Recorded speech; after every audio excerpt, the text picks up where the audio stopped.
Hi, my name is Ian Coles. I'm the head of the global mining practice at Mayer Brown, and this is part of our podcast series, energy podcast series with respect to the life cycle of batteries. And this particular podcast will cover raw materials, the accessibility and availability of raw materials in the emerging battery industry. I'm delighted to have with me, in addition to the Mayer Brown speakers, Anthony Benham, who's a principal consultant with SRK Exploration Services in Cardiff, and David Bellingham, who is with HCF International, who are a financial advisor to the mining and minerals market based in London. So thank you both for agreeing to attend this. So we're going to talk about, as I say, raw materials in connection with the battery industry. And before we sort of kick off, I just sort of gathered a couple of stats which illustrates the uphill struggle that we have here. By many people's estimates, come 2035, more than 50% of cars sold will be electric. And every single one of those will need a battery. And we'll assume for the moment it's lithium ion because that seems to be the winning form at the moment. No guarantee that it will ultimately be the preferable battery. That requires 8 kilos of lithium, 35 kilos of nickel, 20 kilos of manganese, and 14 kilos of cobalt, which is a lot of metal to dig out the ground in the next 14 years. Anyway, with that in mind, let's sort of kick off. And the first question that I've got for the panel is, what is the metal that's most critical for the EV market as we see it right now? And, I think, David, do you want to have a go at that? Sure, Ian. Thank you. Thank you very much for the kind intro. I think from a battery metals perspective, I think lithium is, as you say, typically the mainstream. So you've got the NMC batteries, which is nickel, cobalt, manganese, all clear requirements of that battery. And between those two, I think it's commonly viewed that manganese is quite readily available. Not so much the manganese sulfate, that's a different question, but certainly the manganese. But then you've got the nickel and the cobalt. So that's quite interesting. So, but then it comes down to a discussion on substitutability. So technology is always evolving, and in order to get, I guess, remove the emphasis on cobalt, which obviously comes from jurisdictions that are less readily financeable. I think we've got other battery technologies coming into play as well. Once again, there's the lithium involved, but then there's the LFP, which is typically, so that's lithium iron phosphate. And they're typically viewed as being they have less capacity in terms of range. So that's another one that's coming in to move away from some very much that reliance on cobalt. But then separately, you've got in the way to improve that range, you've got solid state batteries, which has a solid state lithium electrolyte, or another word for electrolyte anyway. And then that brings in the world of rare earths. So what are you substituting here? Are you substituting cobalt out of the DRC or rare earths out of China? And then I guess separately from that, you've got the periphery metals and industries. So where is the electricity going to come from? And as you've seen recently, uranium has just been, going crazy because it's all well and good to have the batteries. But where's the electricity to fill those batteries? And then the infrastructure requires copper. And then there are other ways to store that electricity, i.e. vanadium and potentially hydrogen. So I think it's going to be evolving. I certainly think that the technology will improve and it will address some of those substitutability issues. But I think at this stage, with the main batteries in play, nickel and cobalt are critical, and then for the wider environment, I think copper is got to be one of the most critical metals, because it's just mines are getting deeper and the grades are getting lower. Right. And I sort of, in connection with that, I sort of read somewhere that cobalt production needs to increase fourfold by 2030, and lithium maybe 6 or 7-fold by 2030 from where we are right now. So, you know, those are pretty jaw-dropping figures. So I think, you know, everybody's of the view that lithium is critical here. And obviously the sort of many different forms of lithium, salars, carbonate, hard rock. So, I mean, Anthony, sort of from the sort of geological perspective, how do you see the sort of availability of lithium over this sort of time period that we're looking at, which sort of seems to be sort of 10 to 15 years? So I suppose to start with, we should just clarify where the bulk of the world's lithium comes from at the moment. And it's dominated by production from Australia, from hard rock sources, from essentially pegmatites, very coarse-grained granites, effectively. Although, interestingly, Australia, whilst it's the world's leading producer of lithium, is not the world's, does not have the world's biggest resources of lithium. They're by far dominated by countries in South America from the salars. So the triangle of Chile, Argentina, and you know, the other countries around in that region, they produce lithium from salars for evaporation of pools, effectively. And although they don't produce anywhere near as much as Australia does at the moment, they've got by far the world's largest resources of lithium. So in terms of where it's going in the future, I would say I expect that the production from South America will increase. I would also expect that production would increase from other countries as well, from hard rock sources. Clearly, those areas in Australia and particularly North America that have yet to be developed, I would expect them to take more of a share of the production as well. I'm not particularly worried about the ability to provide lithium, I suppose, if I'm honest, because it's not a particularly rare commodity, and you know, extracting increasing amounts from salars is not going to be especially difficult as far as I can see it. I think the issue, I suppose, is whether new resources can come online early enough to meet that demand to the level that might be expected. So I see that the production is going to increase, and it's always going to be affected by supply and demand issues for battery metals in particular. But I don't think actually getting future mines on stream is going to be too difficult, but as with all mines, there's always a lead-in time to get them on production. And that's, to me, one of the concerns that I have, is that how quickly we can actually do this to meet the market expectations. But you know, if the projections are as we think that they all will be for batteries in the future, then we're going to need to start looking at these resources right now. Right, the salars in particular seem to have taken quite a lot of kicking from environmentalists, particularly in terms of, you know, sort of impact on water availability in the Golden Triangle. And I did see during some of the conversations around COP26, that's actually come up again. I don't know if you've got a sort of perspective on that.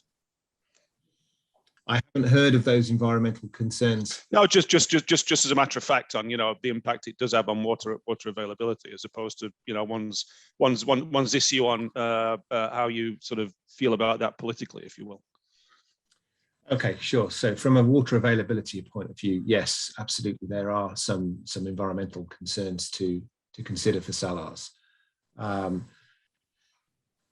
suppose if the water could be recycled effectively enough, then that will partially mitigate at least some of those concerns. But yes, it's always a high, it's an area that does require a lot of water consumption. And you're talking about a very dry environment. So yes, I suppose that is a rational fear to have, I suppose. If you're looking at the alternative options, though, I mean, hard rock resources, I mean, okay, you don't get it from salars, then you have to take it from hard rock mines. And they, where their mines are located at the moment in places like Australia, they're also in very dry environments as well. And whilst the amount of water that's required for hard rock mining of pegmatites may be lower than for salars, it still has its own environmental considerations to consider there as well.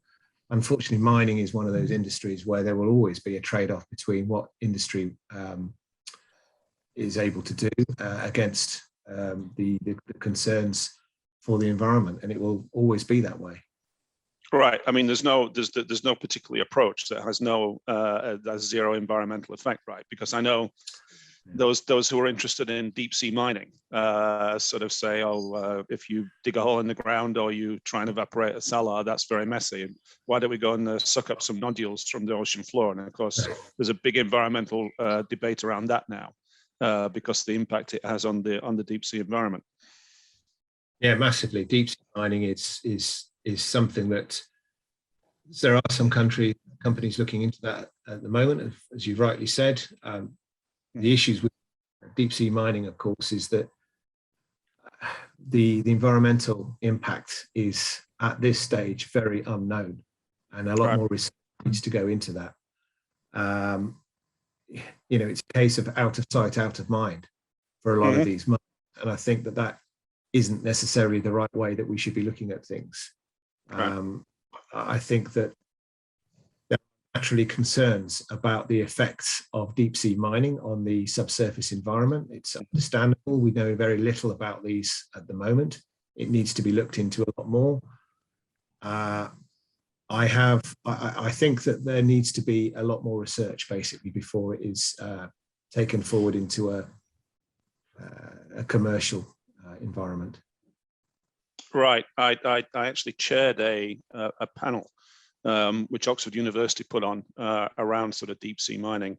And it's the first time I'd really sort of had exposure to the potential environmental issues other than sort of reading just very generally. And, they do seem massive. So there's no ideal solution to this from a environmental perspective. Added to which, of course, there's no legislative framework for deep sea mining right now, and the powers that be seem moderately incapable of implementing what they're supposed to do. So I'm not sure that's going to be an answer. Sort of pulling back to financing, because obviously new mines need finance, be it equity or debt or alternatives. So, David, what do you think are some of the specific challenges that face mining companies in the EV battery metal space when they're raising project finance, for example? Yeah, that's a very good question, and we're advising a couple of companies at the moment. So, apart from the fact that it'll be very, very easy to do, there are some specific challenges that we need to address. So, ultimately, when banks looking at financing a mining company, they're trying to look at, the variability of the commodity price. And ultimately, there's a lot of understanding about the traditional commodity price movements, and typically banks will just go for the lowest that they think is viable. And so what we're finding at the moment, especially with some of the battery metals, because of this huge demand that you mentioned earlier, is that this price deck is quite opaque. People don't quite know if it's perception, if it's trading, if it's actual demand that's driving these prices. And the volatility can be a big strength, can be a big struggle for traditional lenders to get their head around. And so therefore what they tend to require is certainly take or pay, which is standard, but also maybe floors in that offtake contract to really sort of help with that process. But ultimately, when you're financing a project, you're running a base case, and you're determining how much debt it can cope with. And if the price of lithium carbonate is $2,500 a ton or whatever, but historically you want to use $350 a ton, obviously you're going to get a very, very different result. And so it's very much understanding that price and getting a bit more, a bit more confidence in what the long-term price is going to be. And that will take some time for the market to flush out. Separately, you've got the off-takers that banks take a lot of comfort from. So if you've got a copper mine, you'll be looking at the strength of the off-takers, and maybe that's Glencore, and they're a pretty big company. But with regards to some of the battery metals, the off-takers aren't as clear-cut, and so that works down to the credibility. So it's ultimately the banks are going to be looking at the off-taker and seeing what their credibility is, and that's a big factor. Another thing that's quite interesting as well is that because as the demand, you said before, it's so strong, you know, some mining companies are in that race to market. And we've seen a few lithium companies, and now we're seeing a few on the other metals, where they're trying new technologies, somewhat new technologies in that particular metal. They're trying to get to market really quickly, and there's been a couple of topical failures. So that can introduce some sort of complexities with regards to mining companies, sort of cutting corners. We're seeing a lot of companies going straight from PEA to DFS, missing out that PFS stage just to get to market. And sometimes that does introduce some complications on the technical side. And then once again, the lenders lose a bit of confidence in the ability to fund these difficult projects. And I guess lastly, you know, some of these metals that you're talking about, they come from, you know, politically challenging jurisdictions, and then you'll need ECA and DFI financing, which typically, you know, takes longer. So typical banks aren't that comfortable funding directly into, say, the DRC or other sort of jurisdictions. So there's a few challenges, definitely not insurmountable, but there's a few challenges that maybe need to be addressed, which are a bit more, I guess, pointed than a typical gold mining financing opportunity in, say, Australia, for instance. Right. So available but challenging, many of these metals. Exactly. They're very attainable, right. But challenges need to be overcome. They just need good financial advisors, right? It's a solution. Yeah, they just need a good financial advisor. Exactly. Yeah, exactly. And a good lawyer. And a geo, of course. Yeah. So Anthony, it's clear that lithium is here to stay in terms of battery production. Nobody seems to be able to produce one without lithium. So I'm just sort of interested on your view on sort of future lithium supply over the next 10 to 15 years, particularly, you know, hard rock versus salar, that kind of thing. Sure. So I think it's important, first of all, to say that the market at the moment is dominated by production from Australia, from hard rock resources, principally from pegmatites, although the other way of producing lithium at the moment from salars, particularly in South America, is looking to increase in importance in the future. Interestingly, although Australia is the world leading producer of lithium, it doesn't have the world's biggest resources of lithium. That goes to in South America, particularly Chile and Argentina. I think it's going to be interesting to see what happens to that market in the future. There are environmental issues concerned with the production of lithium from salars due to the quantities of water that are consumed. However, similarly, there are also environmental issues concerned with hard rock mining, particularly in dry desert areas like Australia, of course. So there are no easy answers to this. I think what is for certain is that the demand for lithium is looking to massively increase in the next few years, and it will be interesting to see whether existing producers are able to ramp up their production to cope with that likely and expected demand. From a greenfield perspective, it's always difficult, and there's always a lag from the initial phases of exploration to ultimately a mine being able to produce material to the market. However, it's much more likely, I think, that existing producers, both from a salar and a hard rock perspective, are likely to ramp up their production to increase what they're able to offer to the market. What I think is unknown at the moment is whether they're able to ramp up those production to the extent that the market is going to require over the next few years. Right. Interesting. Just a question from me, Anthony. I'd be interested to hear what your views are with regards to, the classic sulfide versus laterite argument for nickel, because typically it's seen that the nickel sulfides, they're easier to float. They go directly, I guess, into higher purity sulfate, and that can be used for batteries. But now there's a lot of, I guess, discussion about HPAL and laterites, and then you've got the ability to go in from NPI into sort of nickel sulfate, which also has its environmental concerns. So, and that's sort of introduced some real volatility in the nickel price. So how do you see that playing out? Yeah, it's an interesting question. I mean, I would expect that the increasing environmental pressures to produce more greener products in the future is likely, in my personal opinion, to lead to a re-looking at alternative supplies for nickel from laterites, for example, that don't require roasting and therefore don't produce the huge quantities of sulfur dioxide, for example.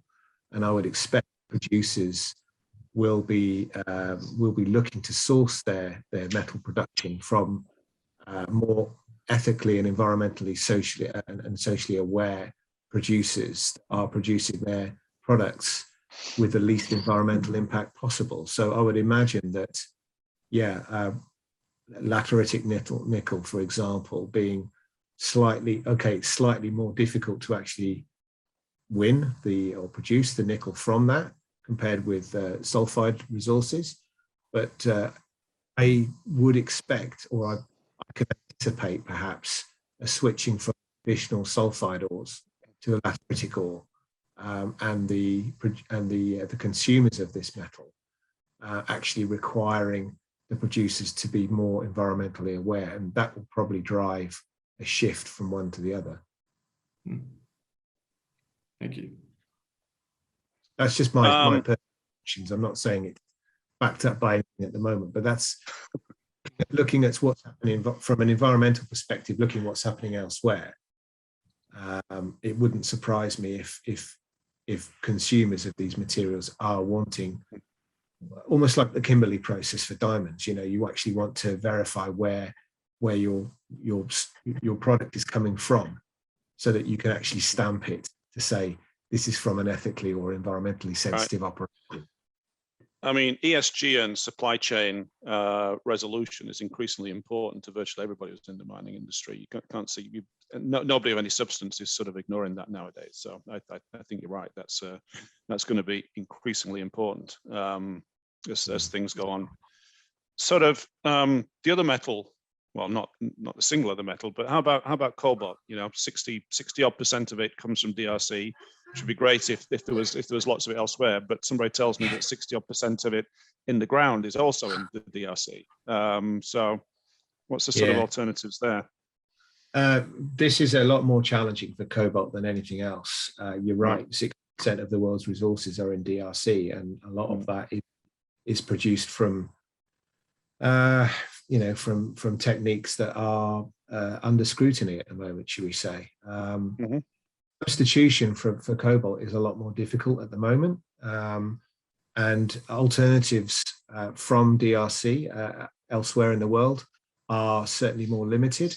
The other countries around the world that are producing cobalt aren't producing anywhere near as much as DRC. I mean, Russia, Australia, Canada, they are producing as a byproduct their existing operations, principally copper and nickel operations. But actually being able to switch production from DRC to alternative countries is very challenging at the moment, and I think is likely to remain so for the foreseeable future.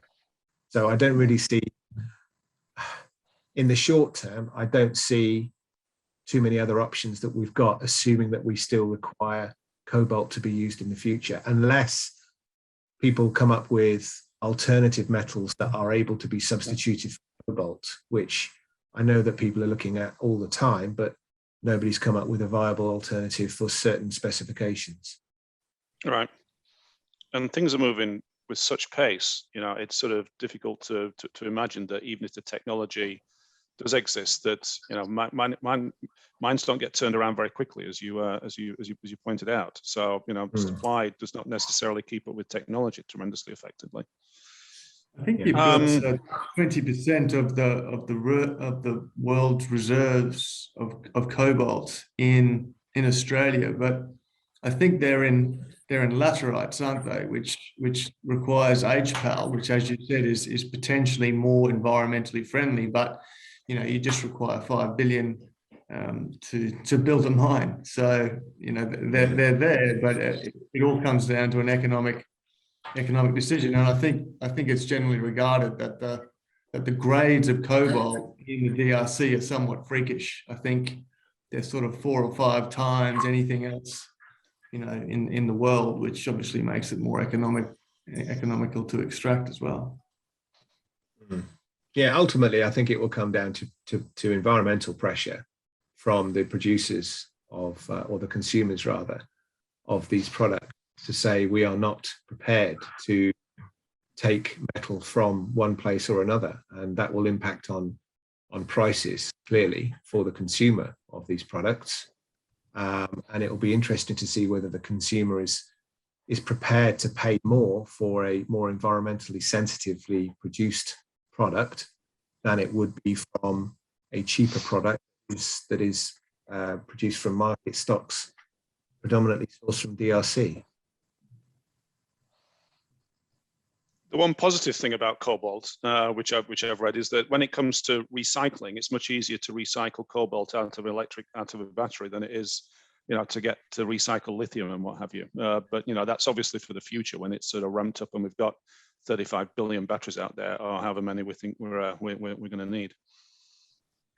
Yeah, I mean, recycling will always provide a certain contribution, of course, but it will never fulfill the amount that society needs. I mean, there aren't very many reliable figures on the amount of post-consumer material that is recycled, but even if it was 100%, you'd still require a lot more production to account a rise in the global population, plus the increasing use of these materials in modern technology. And that's the issue that we've got. Recycling can only go so way, only go so far. There will always be a requirement for more material. Right.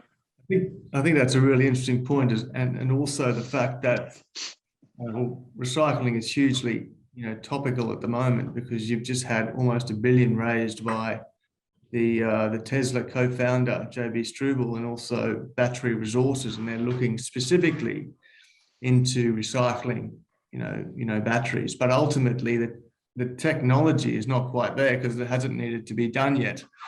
And as we know, mining is quite technical, and there's a few things that occasionally go wrong here and there. So ultimately, there might well be a few learnings, as we like to say, down the road before we really get this recycling right. But I think it's a huge factor in the future. But I guess at this stage, there's probably going to be quite a lot of technical innovations that need to happen to get it right and to get it economical. I mean, there's nothing large scale at the moment, as best I'm aware. I mean, a couple of sort of pilot plants. I think Veolia's got one, Solvay's got one, but that's sort of about it. So clearly a very long way to go. Yeah. Moving back to financing, David, we spoke about sort of project financing, but the sort of capital structure of most finances nowadays is not as simple as it used to be, and we have the alternative sources of finance like streams, royalties. Do you think they're going to be a factor in sort of developing these metals? They're starting to be. They're starting to be, absolutely. I think traditionally, you've got the alternative financiers, the streamers, the royalty companies, and because it's such an innovative and somewhat clever form of financing, they've always made huge returns, have done particularly well. They've got great PE ratios because of that. But now everyone's going into that space, and the returns are inevitably going to start reducing. So a lot of these players now are starting to diversify geographically, and they're also starting to diversify from a commodity perspective, because the traditional gold in North America is getting a bit crowded now. So you've got some streaming companies that are specifically targeting EV and battery metals, and as long as they pick the right commodities and the right mines, then these companies will look to generate the returns that the stream is typically used to when it was a less crowded market. So two that spring to mind, Anglo-Pac was typically involved in bulk. But now they're really focusing on, so that's Anglo-Pacific, sorry. They're really focusing on innovative financing techniques for battery metals, which is very helpful. And there's another new one. Sorry? They did a big cobalt deal earlier this year, I think, didn't they? No, exactly. And also we work with them on a specific transaction in Central America as well, in Coa. And separate to that, Ridgeline Resources, which is some smart guys out of Newmont, that started up a royalty company that is specifically focused on battery metals. So it's not prevalent. We're still talking about gold and copper. Some streamers are venturing into copper, but ultimately battery metals are going to be financed by this structure, because they do protect their bottom line. They have very much a variable cost base, which is dependent on the spot price. So they're less susceptible, like banks are, to forecasting that spot price. They can be a bit more variable, and so long as the underlying mine survives, then it's a clever way to finance, and it can be quite mutually beneficial. So yes, It's going to happen. Interesting.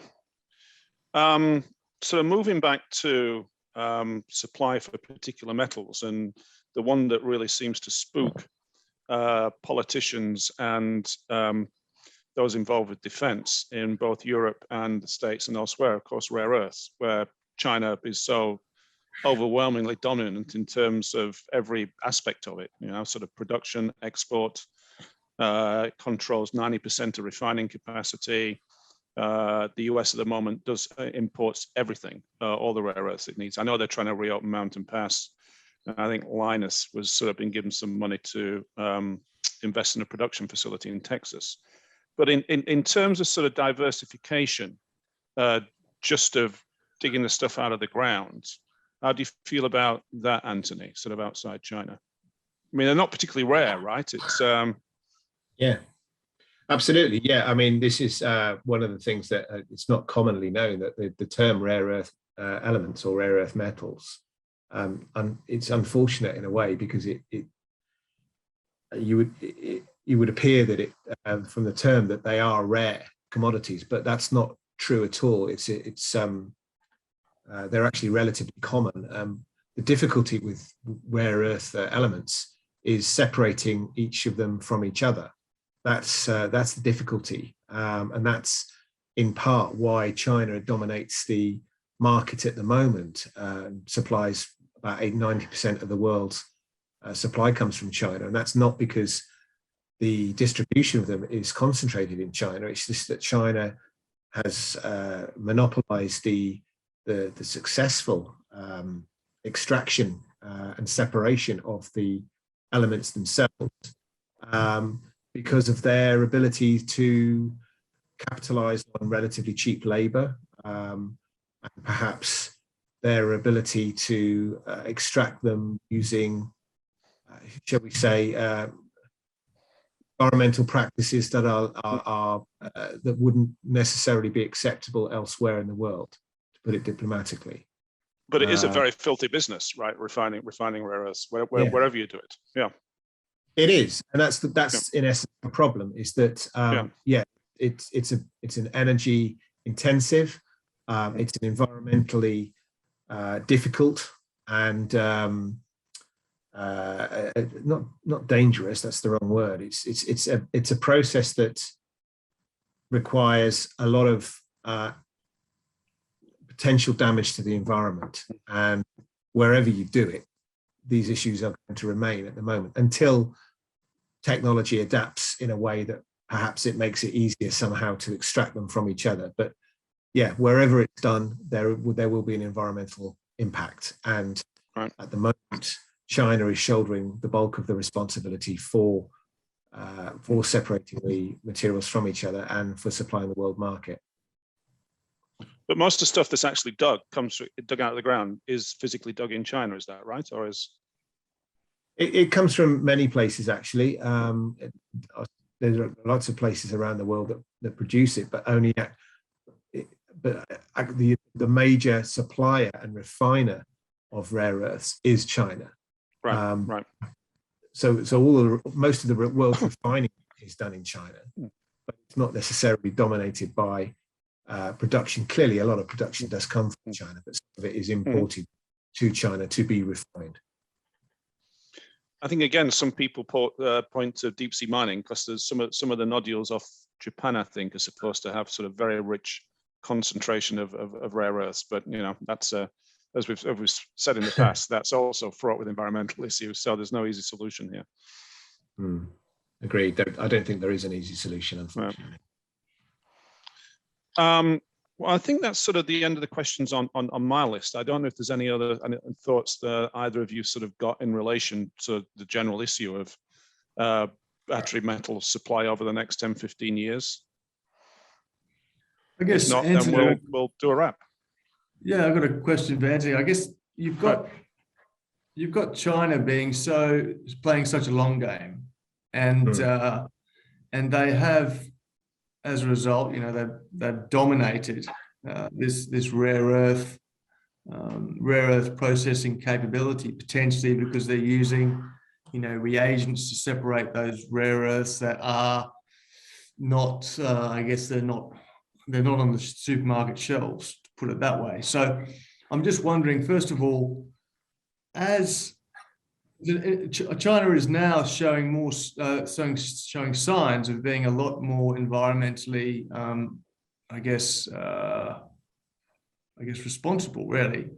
And ultimately, first of all, will that level the playing field for maybe other players to come in, because there will be that incentive to find another way to separate these rare earths, because China will have to be potentially using other ways that are more environmentally friendly, and then that will lend itself to other countries being able to do the same thing. Do you think that might work? It's an interesting question. I think that if that were to happen, then it would definitely put more pressure on the supply of those materials, because I think in short term you're likely a reduction in the supply due to the switching from one technology to another. I think it would allow other producers, if the technology were economically available, if you like, it would allow other producers around the world to perhaps increase their share of production. I think from a strategic perspective, it's very interesting to know whether that's the policy of the Chinese government, because rare earths are used in a huge variety of modern technological applications, including in defense industries, of course. And it's ultimately going to be the Chinese government who makes the decision as to whether it wants to disrupt its own internal supply of those materials for its own strategic interests, or whether it wants to perhaps continue as it is at the moment in order to guarantee the availability of those resources.